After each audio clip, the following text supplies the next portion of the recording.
We're seeing stars at this Midtown rehearsal studio. Oscar nominee Jake Gyllenhaal and the Affair star Ruth Wilson are bringing the world of quantum physics to Broadway in the ethereal drama Constellations. We're here to find out more. So tell me, it's basically a physicist and a beekeeper meet at a barbecue, right? What goes on with these guys? Well, yeah, it's boy meet girl.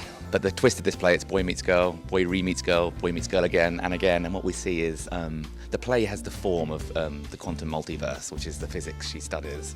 And in that world, that's a theory of science that believes there really are possible universes out there, that there's an infinite number, and every choice, every decision you've ever or never made exists.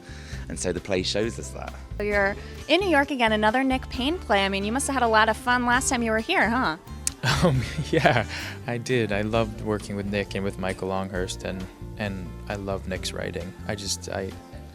Obviously, I mean, you know, I think you can be effusive about a writer's writing when you're doing it once, but when you decide to hopefully, and they want you to come back and do their writing again, then, you know, it's sort of proven by action. So yeah.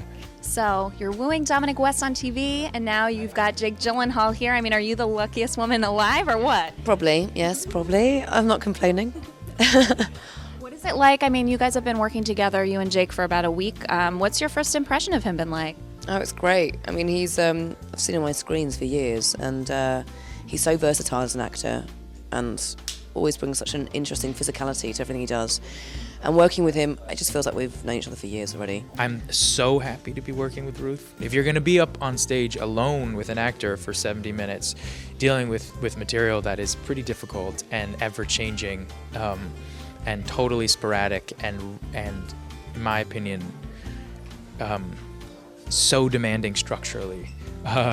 I really, honestly, it's going to sound like cliche, but it's so true. I couldn't think of anyone I would rather be up there with. What made you say, I want to make my Broadway debut in this? Well, I'd seen the play in the West End 2 years ago, and I was blown away by it. It was such a unique play in structure, but in also what it was trying to say, but incredibly heartfelt. And I felt like you fell in love with these characters in a really unusual way. And you're finding you're laughing and you're crying with them. For me to do something that felt current and of now, and it felt like a challenge. It felt 60 scenes, 2 actors, no props, no staging.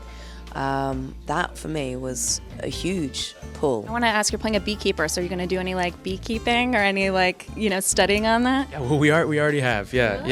Yeah. I had an intention of wanting to have a hive up on the roof. Of the theater, which would have been really cool. But it's winter, so that's not going to happen. But we already have done, met with beekeeper, and I'm gonna hang out with some bees. Yeah. We're definitely eating our fair share of honey, and while learning about theoretical, physics. If there is an alternate you right now, what do you think that alternate you might be doing?